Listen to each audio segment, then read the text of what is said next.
est-ce qu'il y a eu corruption de la démocratie française par un pouvoir extérieur, sachant que ce n'était pas la première fois. C'est une vieille habitude française, quand oui, même, ces valises on qui peut vont d'un côté remonter et de sur les l'autre. présidents précédents. Mais tout d'un coup, tout le monde a l'air de découvrir il y a une petite nuance quand il y a une petite nuance quand même.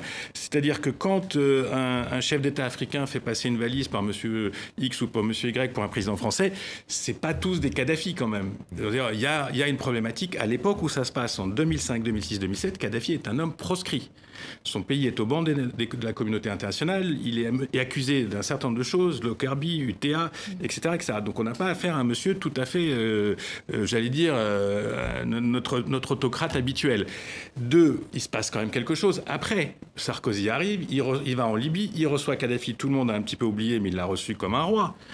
Tante à Marigny, etc. Il y a des gens qui ont eu des vapeurs, qui ont failli s'évanouir. Enfin bon, il s'est passé quelque chose. Troisièmement, on a essayé de lui vendre des centrales nucléaires. Il faut quand même le rappeler.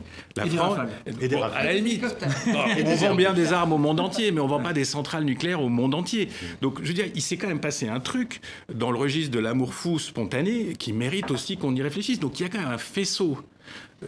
Encore une fois, présomption d'innocence, mais il y a un faisceau d'indices, que ce soit l'argent liquide, que ce soit les tableaux de M. Guéant qui valent 20 euros et qui sont vendus 500 000 euros, que ce soit les photos, que ce soit les comptes où on a découvert un coffre-fort, que ce soit cet amour fou avec la Libye. Ça interpelle quand même un pays comme la France. Et là, dernier point, et après je m'arrête.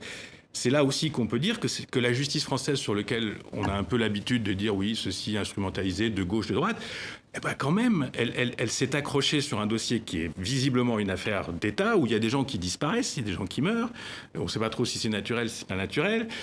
Bon, ils se sont accrochés. Et que 3 juges prennent sur eux la responsabilité d'inculper un ancien chef d'État en France, c'est quand même indicateur de la gravité. Troisième mise en examen pour Nicolas Sarkozy, précisons-le quand même.